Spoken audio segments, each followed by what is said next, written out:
Okay, good afternoon, everyone, and welcome to our final lecture together. This course began by asking what is propaganda, and we have traveled together through posters and radio broadcasts, through cinema, speeches, through the psychology of fear and patriotism. And today, in our last lecture, um, we will ask the most important question of all. Did any of it actually end? Did propaganda end? And the answer, as you may already suspect, is no, of course. And the battle here would be that the trenches of the Second World War is still being fought. And today it happens on your phone screen, in your YouTube recommendations, in the headlines that appear when you open a browser. So welcome to Lecture 4, from World War II to the digital age. What we will cover today. So first, we will examine the lasting legacy of World War II propaganda. To be precise, we will analyze what actually happened to all those techniques and the people who used them when the war ended in 1945. Second, we will trace the information explosion, like how the arrival of television, then the internet, then social media transformed the propaganda landscape. Third, we will get specific information about disinformation and fake news in the modern age. And finally, fifth, we will play a game, actually. So the propaganda game here will be to test your knowledge throughout the whole 4 lectures that we have covered. The lasting legacy of World War II propaganda. Okay, here is something the history textbooks rarely ask. So what happened to the propagandists? In 1945, Germany surrendered, and Japan surrendered, and the guns fell silent, and the ministries of information, the film units, and the poster artists, the radio script writers, where did they all go? So the answer here is that they didn't disappear, of course, they got new jobs.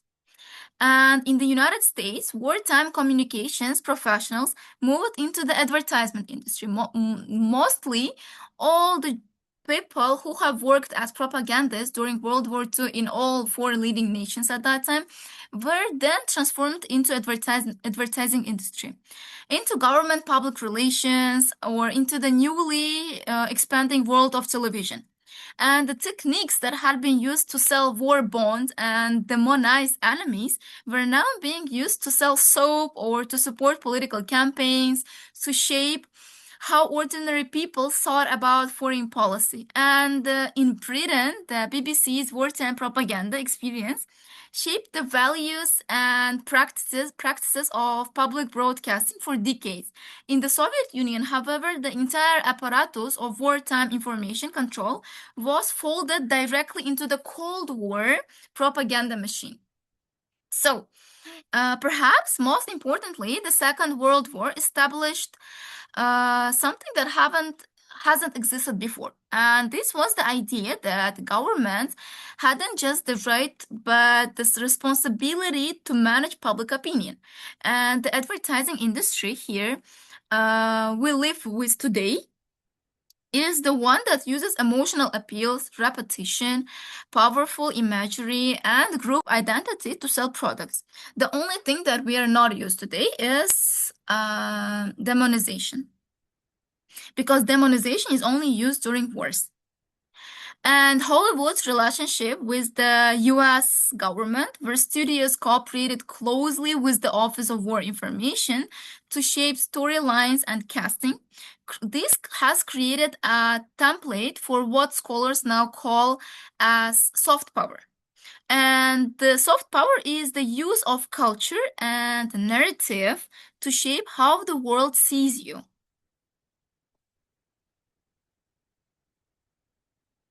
So, propaganda second act, the Cold War. And Cold War was propaganda's second act because in many ways it was more sophisticated than anything that happened during World War II. And this slide shows a timeline from 1947 basically to 1991. And every point on that line represents a moment when information was used as a strategic weapon between the United States and the Soviet Union. So let's take Radio Free Europe, which began broadcasting in 1950. I'm sorry, guys, can you all hear me because my internet connection is not stable? Yeah, it's lagging. I thought that it was my internet connection. Тогда немножко моросит. Okay, Но в целом слышно. thank you. Okay. I was talking about the Radio Free Europe, which began broadcasting in 1950. So the United States spent enormous resources, like, if I'm not mistaken, billions of dollars in today's money. They were transmitting Western news, music, and values behind the Iron Curtain. So now was that propaganda? The US government called it free information, and Soviet authorities called it enemy propaganda. So here is the fascinating question, like, who was right, the United States or the Soviet Union? Because one was saying that it is just a free information, and the second one was saying that it is the enemy propaganda. And the content was largely accurate here, but it was selected, of course, curated, and broadcast specifically to undermine Soviet authority and inspire pro-Western sentiment. And the intent was political at that time during the beginning of the Cold War. And the method here was spreading the information. And then came Vietnam. So Vietnam changed everything. For the first time in history, television cameras followed soldiers into combat without full military censorship and footage of the real war. So they weren't showing sufferings, confusion, the death. Everything appeared on screens in American living rooms every night. And public opinion turned against the war. So, as I have mentioned during my previous lectures, that the United States was encouraging their citizens to fight against Germany, to fight against Germany and get involved into World War II. However, the citizens didn't want, and then finally, the U.S. could encourage their citizens to fight. And after World War II, in the beginning of the Cold War, public opinion turned against the war. So governments around the world took one enormous lesson from Vietnam. So they had the slogan, "You must manage the media, or the media will manage you." So the lesson directly shapes how wars have been fought and reported ever since. So the information explosion. Now I want you here to look through the eras. So in the television age, the key feature was scarcity, because there were three major networks in the United States, one or two broadcasters in most European countries. So the audience was large and largely shared. A news anchor like Walter Cronkite or a BBC newsreader was trusted by tens or millions of people simultaneously. And because this was the only source of media at that time. And that meant information gatekeepers were enormously powerful. So governments knew exactly who to influence to shape public perception. But it also meant that there was a kind of social consensus about reality. So people largely saw the same news. The internet era. The internet smashed that consensus of the TV era. So suddenly, anyone with a computer could publish anything, like no editors, no broadcast regulators, or no gatekeepers. And information multiplied faster than any institution could monitor it. And crucially, the early internet gave birth to something entirely new, the rumor that spread at the speed of light. So even nowadays, we can see several rumors, lots of disinformation, malinformation, um, in the internet that people can post without any editors, without any gatekeepers. And then came social media. So with social media came the algorithm of it. Perhaps the single most important propaganda tool in human history that nobody voted for and nobody appointed. So the algorithm does not care about truth. It cares about engagement. So everyone knows that if the video has billions of views, then it will appear in screens of people not only in the US but worldwide. So it cares only about the engagement. And outrage, fear, and tribal loyalty engage people far more effectively than calm and accurate reporting. Because everyone loves hook. And even now, whenever we are scrolling reels on Instagram, we can see that the person who shares an extraordinary or a strange, weird, I would say, hook becomes interesting to us and we watch it till the end. But if the video is boring, it doesn't have a hook, we do not watch it. So this is the problem now that algorithm systematically amplifies the most emotionally provocative content, which is almost always the most distorted content, which is the most, I would say, it is a disinformation in some kind of a context. And there are now over 5 billion of people on social media, and every single one of them is both a receiver and a sender of information. And every one of them is, in a sense, I would say, a potential propagandist. We do not know this. So, disinformation in the digital age.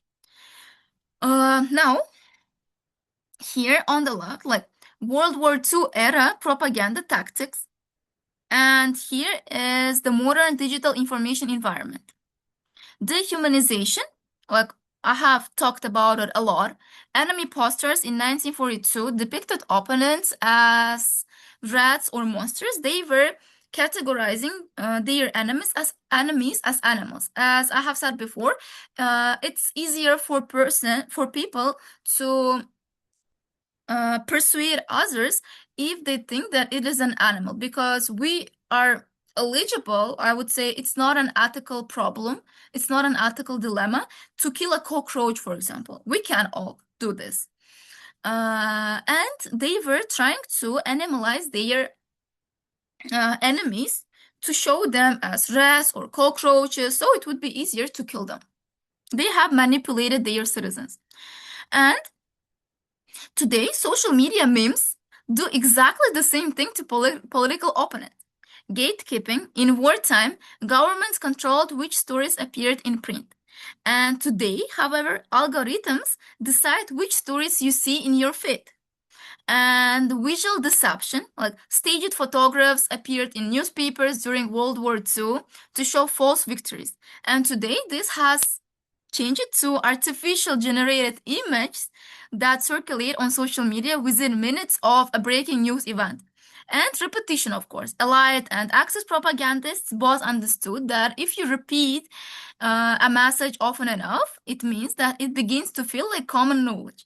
And today, a false claim shared by millions of accounts, of course, like bloggers, has exactly the same psychological effect.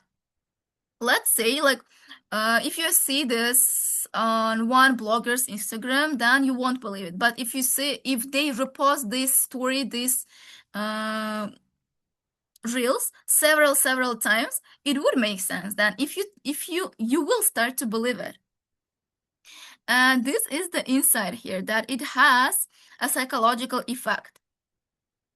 And the techniques are as old as conflict itself, of course, but what has changed is the speed and the scale of it, and the fact that we are all right now inside the information environment in a way people in 1942 simply were not.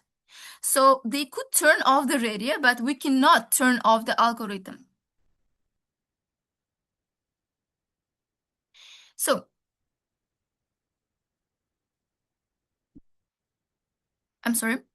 Not all false information is the same. Before we can defend ourselves against false information, we need a vocabulary for it. And I want to introduce a distinction that media researchers now use, like, because it's genuinely important. And there are three different categories here, and they require three different responses: misinformation, disinformation, and malinformation.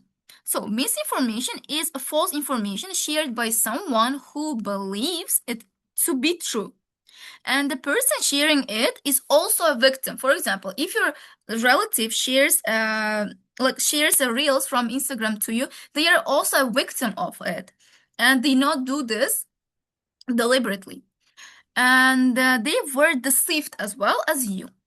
And now they are unintentionally passing the deception along. They will, for example, if my mom sees some kind of reels on Instagram, let's say there was an earthquake in Vietnam, and she will share it through Instagram to not only to me, but my dad, my brother, my relatives, all of her friends. However, this wasn't true. And she's also a victim, let's say, because she has believed to the information, misinformation on social media. And this is intentionally passing the deception along. So when, for example, also there is an example of a Facebook. Let's say when your grandmother shares a Facebook post about a house myth, she genuinely believes this is misinformation, and the appropriate response is education and gentleness here. So you should always double check the information, because we have lots of tools. Like, even you can just go to Google and search for it. This information is false information shared deliberately by someone who knows it is false. So this is the category that most closely resembles traditional propaganda, and it is manufactured with intent to deceive. So when misinformation was unintentionally deceivers, misinformation is intentionally deceivers. And this information is mostly used by governments or political actors and organized groups that produce disinformation campaigns. And the appropriate response here is very different. Like, it requires exposure, counter evidence, and often institutional action as well. Like, if there is a disinformation on social media, most of the time, like our government, for example, posts on their official social media that it was false. It was a false information that their citizens should not believe. This kind of institutional action. Malinformation. Malinformation is perhaps the most interesting category here, because it involves true information, like factually accurate, but used in a harmful way. So a private letter accurately quoted, like released at a moment calculated to destroy someone's reputation. A statistic technically correct, stripped of the context that would make its meaning clear. For example, we can see now a lot of more information on social media. For example, if someone wants to cross out the reputation of some kind of a celebrity, so let's say Selena Gomez. There was a more information about Selena Gomez, some kind of a more information, and she has talked on her interview, like she gave a full speech, and her haters or her fans, let's say, I don't know, took out two sentences from the whole context and input it as a bad situation. So it has influenced her in a harmful way. And this category is particularly insidious because the usual defense, like, but it is true, does not work here. Of course, this is factual true. Like, someone have talked about this, of course, or they have shared some kind of a photo or statistics, but this is not true. Like, this is factually true, but was used in a harmful way. Truth in the wrong hands at the wrong moment in the wrong frame can be just as destructive as a whole life, a whole lie. And this, by the way, is something that wartime propagandists understood very well.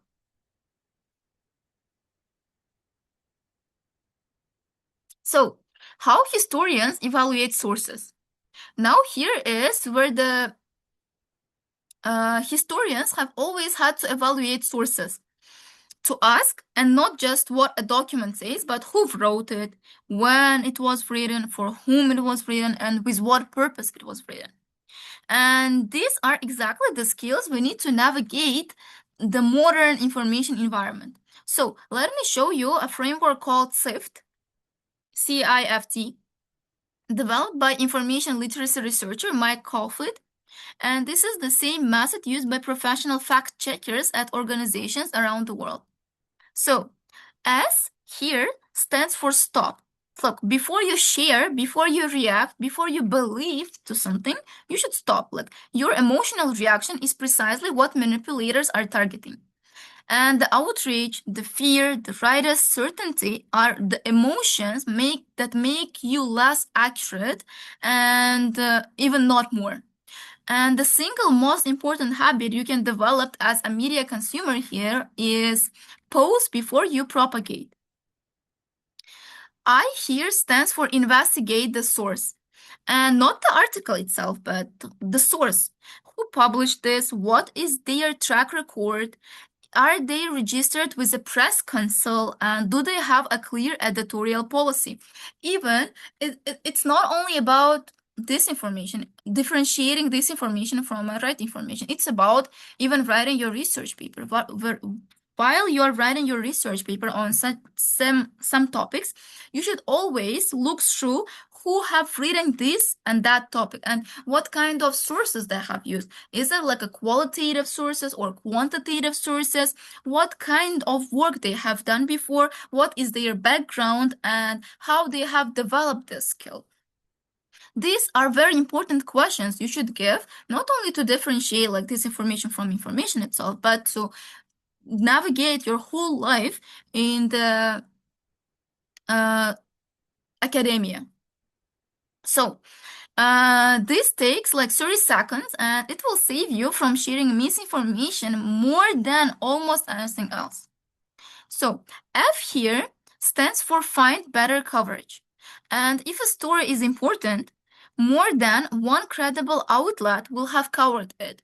So if you cannot find the claim reported anywhere other than one website you have never heard of, that is a signal, not a certainty, but a signal worth paying attention to. For example, if it's not a fake news, then it would be shared not only by one newspaper or social media. It would be shared by several, at least 3 of them, because if the news are good, if not only like news good, but the news are credible, then all social media press social media would love to share this information, like because they get money from their viewers, their likes, their comments, and that's why they would love to share this information as much as possible.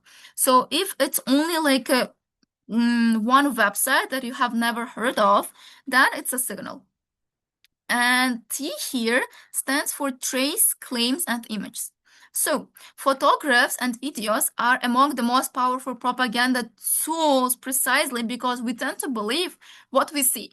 And psychologically, of course, we tend to believe what we see, of course. Whenever someone tells that, for example, some other girl had rumors, has been spreading rumors about me, and I do not believe that this girl could do this, I ask for proofs. And what kind of proofs do I ask?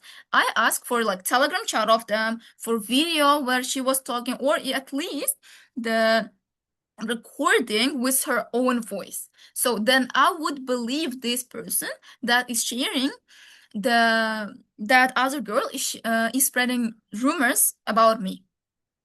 And psychologically, we all believe to imagery. And reverse image search, like available that is on Google, TinyEye, and other platforms. Other platforms can tell you in seconds whether a photograph has been used in a different context. Like old images from different conflicts, like different countries, different decades, are routinely recycled and relabeled to make them appear to show something they do not. Even I can say right now that I guess everyone have seen that there are videos of fruits arguing Like it's extremely funny, but sometimes right now I'm seeing that these videos have been used to replicate World War II, and they are using this fruit like you have cheated on me, you do not have cheated on me. This kind of videos, they are using this kind of videos to replicate World War II, and they have been right now as propagandists because they are misinforming us. They are giving wrong information. Like I have seen like several of them, right? Like they are replicating what has really been at that time, like the Holocaust itself, to show what is war actually, like to frustrate us, I would say. So we won't engage in any wars. But others are using as propagandists because they are disinforming us. Next text. Recognizing bias. Here is the historian's checklist. Like alongside CIFT, the method that I have showed right now, I want to give you like 6 questions drawn from historical methodology, like the toolkit historians use when evaluating documents from the past. And these questions work just as well on a news article from yesterday as they do on German propaganda poster from 1942. So it doesn't matter whether you're trying to investigate the old information or the new one. So first, who created this context, this content as well? A government ministry, a corporation with a financial interest, or an anonymous account. The identity of the creator is enormously relevant to how we interpret the content, because because we need to know with which aim they are trying to persuade us to something. The second is who is the intended audience. Like content is always shaped for someone. And if you can identify who it is designed to persuade, you will understand its architecture much better. Because every content has been created for someone. For example, even these brain rot videos have been created to make people spend their time on social media rather than working on something. Third, what emotions does it trigger? So, fear, anger, and pride, like anything that can affect your emotional level is considered as, if it brings you bad emotions, it means that it's affected as propaganda. In every era and in every medium, it will be used. And from now on, it will be used even more because we are digitalizing even more. So, when you feel a strong emotional reaction to a piece of content, like you should treat that as a reason to think more carefully. And fourth, here it was what is missing. This is perhaps the most important question of all, I would say, because propaganda succeeds largely through omission, like through what it does not show, does not say, and does not include.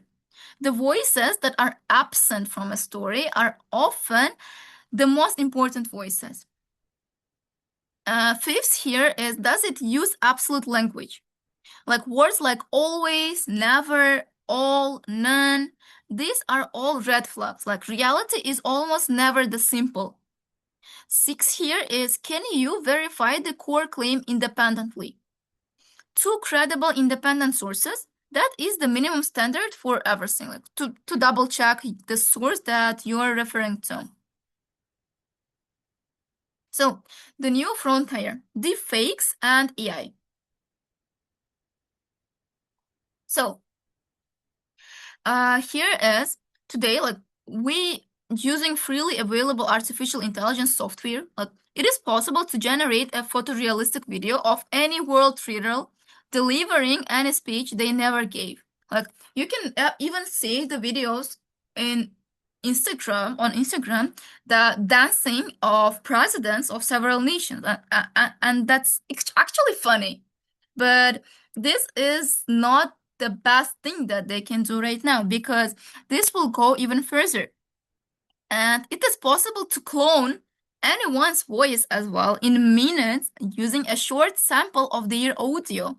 And it is possible to generate sounds of fake news articles, like fake social media accounts and fake images at industrial scale. And this is not science fiction. Like this is the current state of technology, of course.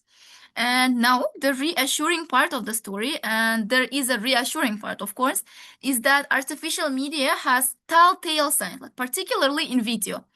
Unnatural eye blinking patterns, for example, how do I differentiate the real video from non-real one is the eyes and hands. For example, ChatGPT right now, AI cannot create hands that accurately because they can draw 6 hands instead of 5, or they can draw 4 fingers. I'm sorry, not hands, 4 fingers instead of 5. So these are small signals that can help you to differentiate the real video from not real one.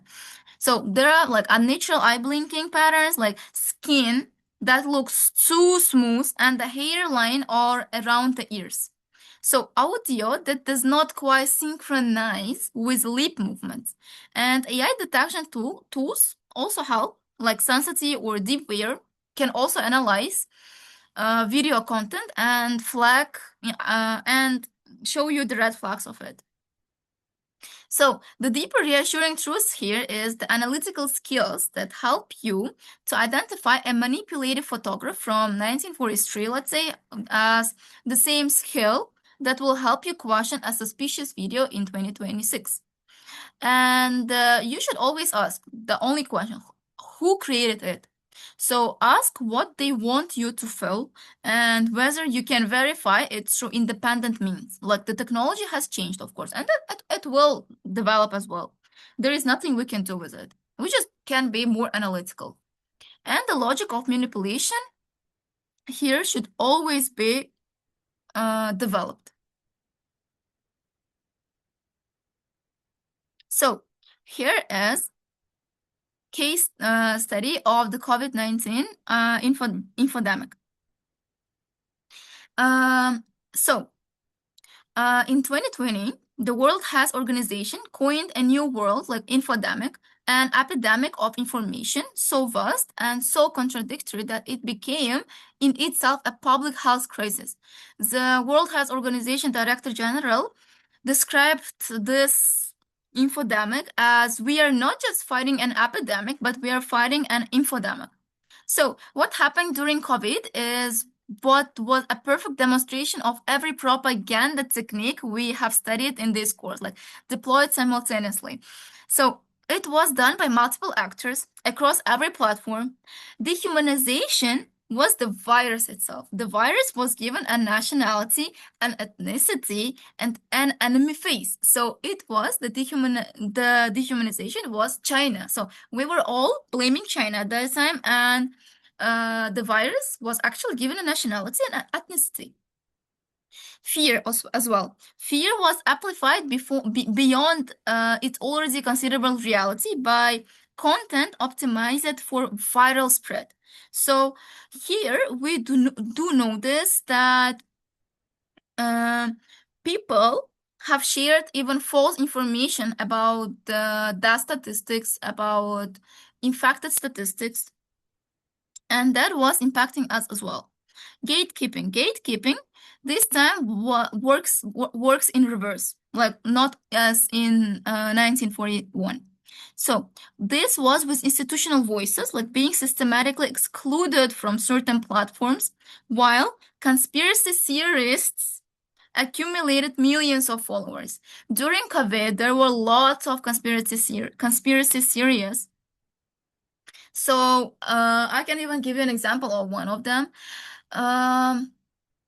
One was about that everyone knows that there is a gold standard of the amount of people who needs to live on Earth. So it would be good for us.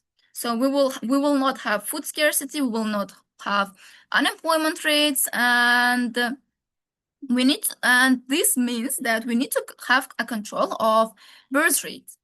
And the conspiracy theory that was actual during COVID was that this COVID was created on purpose, intentionally, to shrink the majority of people from the Earth. so it won't affect us in the future.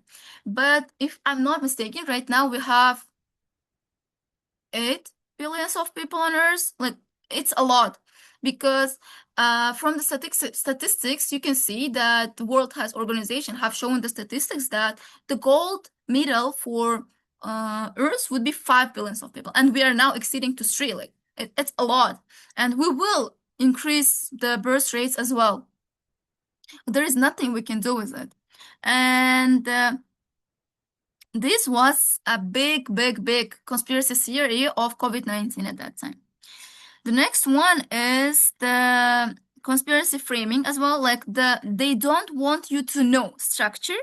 We studied in our disinformation examples, like, was everywhere, about vaccines, about hospitals, about the origin of the virus, and repetition as well. Like, false claims shared billions of times until they felt like settled knowledge. So, but here is what also happened. Communities of independent scientists, journalists, and ordinary citizens applied exactly the tools we have been discussing today. Like, they traced claims to original sources, they investigated credentials, they diversified their reading, and they have fact-checked. And they were able to navigate an extraordinary confusing information landscape with considerably more accuracy than those who did not. Because if you can remember, during COVID, there were like thousands of news, like the vaccine has been found to COVID-19 in 2020. In 2021, the new vaccine have been found to COVID-19. And every year repeated the same and the same information. But it wasn't true until they have developed it and show it to the public.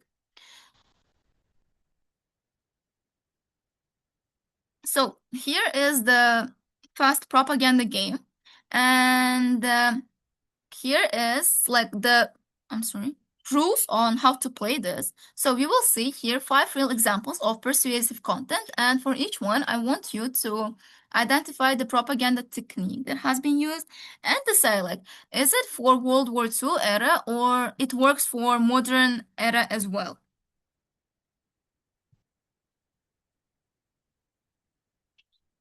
So I would ask you, because I cannot access the comments right now, I cannot see the comments. It would be better if you just answer just turning off your mic. So the first one here is, I'm going to read the message now, and I want you to think carefully on this matter. So, loose lips sink ships, and you never know who is listening. I can say. Report any suspicious conversations to your local authority immediately. Here is the example of it. What technique is used here is the fear and the surveillance culture because informing on others. So here is the normalization of citizens monitoring each other and reporting to authority. Because in World War II, they were using this technique a lot. They were trying to find espionage at that time, and they were trying to persuade their citizens to report on their neighbors if they find something suspicious. And if you have read the book 1944, yeah, by George Orwell, it clearly says that they were trying to find those who were not patriotic to their own country.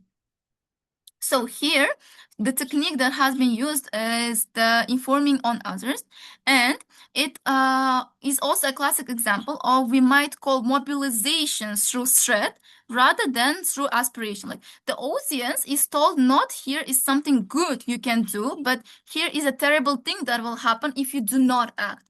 They're like, they are not saying that we would be glad if you do this, but they are saying they are threatening you. Like, if you do not do this, terrible things will happen to you. Not only to you, but the lovely ones.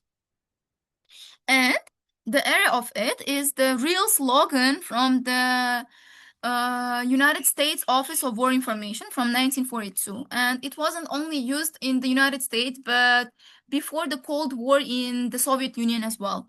So the modern equivalent of it is like think about post-September 11th security campaigns. Like if you see something, say something. And the technique is identical. The enemy has changed, but the architecture of the message has not. So it works for both eras. Okay, the next round. Breaking. Scientists admit the vaccine contains tracking microchips. Share before they delete this. They do not want you to know the truth. What do you think? What here is the technique they are using, and at what time they have tried to use this?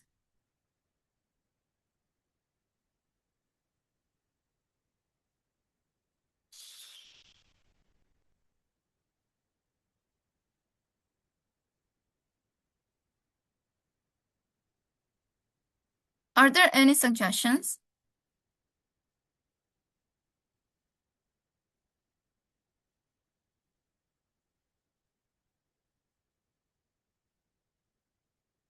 Maybe I need to go to comments and check it.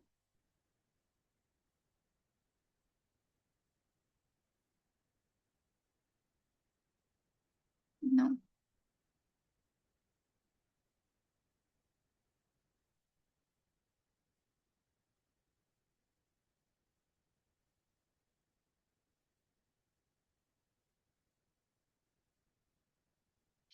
Okay. This is the one of the most recent ones. Like you can read carefully. Like breaking, it means that this is mostly the newspaper or the TV news. Mhm. Yeah, yeah, you are right, because it is nowadays. This is the thing, that technique that has a rich cocktail. Like we have conspiracy framing here. They don't want you to know, and this is the conspiracy framing. And we have the urgency to trigger. Share before they delete this. And this is something that will trigger you to share the information fast. So you will like send at the same time to all your friends, to all your family members, and to all your relatives. So they will know this information as well. Which this bypasses your slow rational thinking and appeals directly to impulse. We have the insider knowledge appeal here, like the suggestions that by sharing this message, you are a part of a community of awakened people who see through the official story. So they consider you as a group, a community of awakened people, and that you can see through the official story. And we have the enemy framing here, they as a vague, powerful, and a powerful force.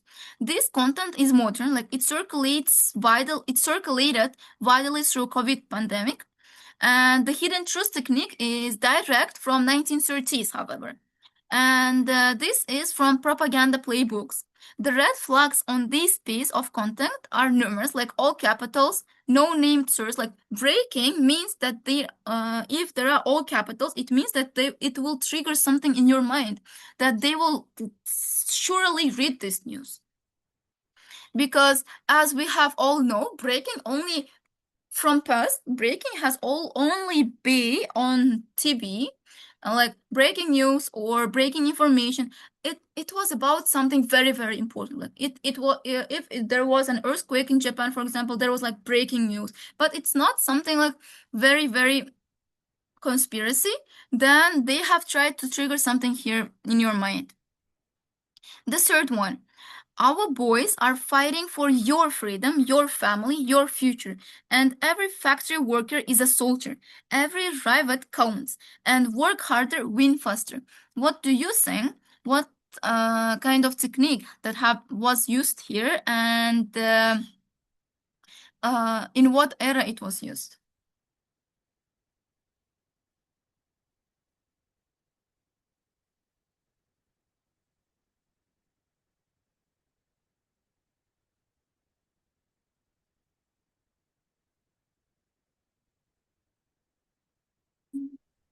Hello? Hello? I think that it is, the both eras. Mm-hmm. Right. Is it correct? Yes, you are right. This is the Actually, this is you can notice here the word your. This is like capitalized and it is repeated 3 times in the first sentence. And the message here is designed to make the individual reader feel personally implicated in the war's outcomes. And it is aspirational rather than fear-based. It tells you that your action matters. And as you have mentioned that it's used in both eras because it was used in World War II to encourage other citizens to fight in this war, and it is also used nowadays to show that you should also vote for let's say parliamentary elections, that your voice matters, and they always capitalize the word yours. And here every factory, every soldier here serves like was to motivate workers and to warn against absenteeism and strikes. Like since desertion here is a very different moral category from calling in sick. This is from the U.S. War Production Board. Like this quote is from the U.S. Production Board, 1943, aimed specifically at factory workers. And the modern equivalent to this is to think about public health messaging as well. Like, every mask you wear saves a life. This was the slogan during COVID-19. The fourth and the fifth one. So the fourth one is the enemy sleeps by day and strikes by night. Stay vigilant. Trust no stranger. What do you think of it now?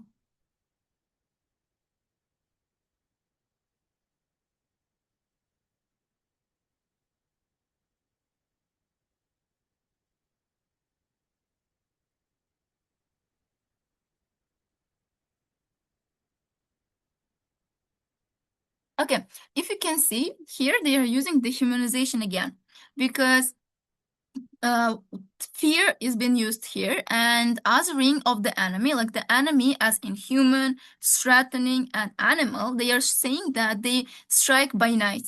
And also the destruction of social trust. When you cannot trust a stranger, you rely entirely on official sources for your sense of security, of course. And this is used in both Allied and Axis fear campaigns during World War II. And modern equivalent to it is threatening messaging after September 2001. Round 5. Here is the video. Senator X caught admitting to corruption. Watch before it gets taken down. What do you think of it? Maybe it's about now. Can you repeat, please? I couldn't catch it. Maybe it is about nowadays. Yes, sure. Because the senator, let's say X, caught admitting the corruption. Like the technique here is the urgency plus conspiracy framing plus an unverified claim. So the phrase before it gets taken down means that it's a particularly elegant manipulation that is used because this inverts the normal logic of skepticism of a person. Instead of the absence of mainstream coverage, like some kind of a media that can prove it, this becomes a proof of a cover-up.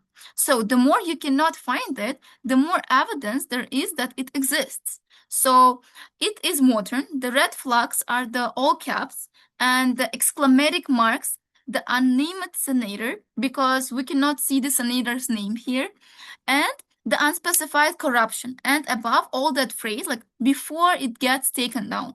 Anyone who spotted that phrase as manipulation, well done. So your responsibility in the information age. George Orwell wrote, "In a time of a deceit, telling the truth is a revolutionary act." I think about this line like is a great deal because we live in a time of deficit, and not uniquely every era has its propaganda, of course, and its manipulation, its managed information.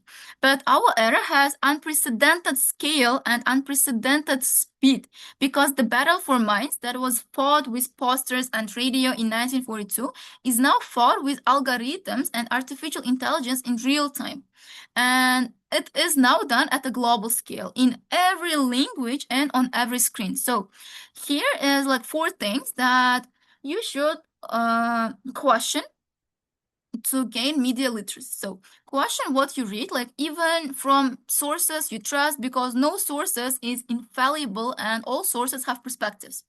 Verify before you share because your network trusts you and information you pass along carries your implicit endorsement.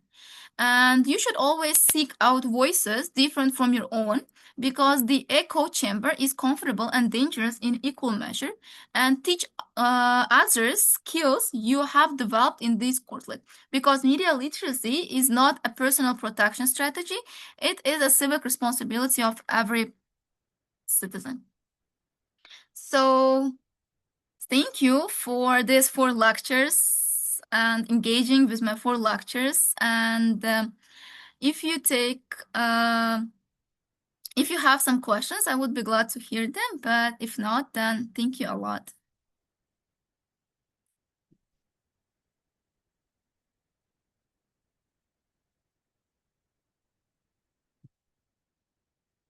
Thank you.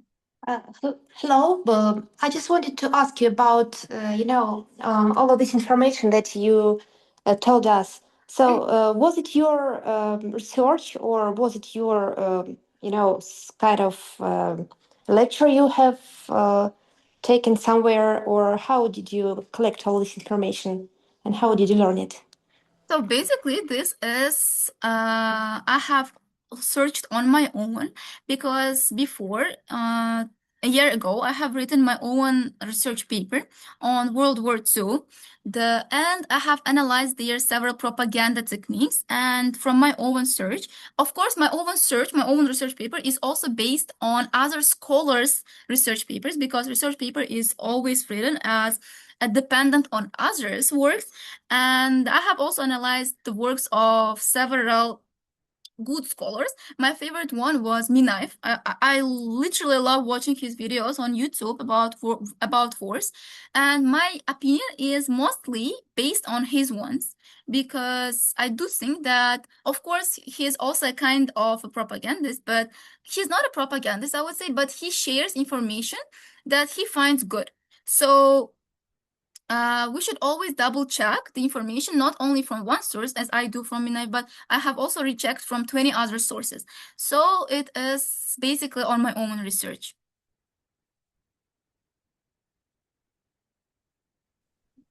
Okay, thanks. So thank you so much, guys. If you do not have any other questions, I would be glad to thank you all.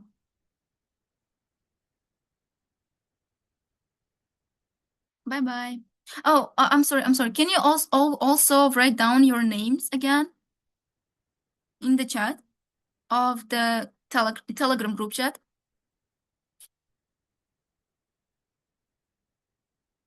Okay.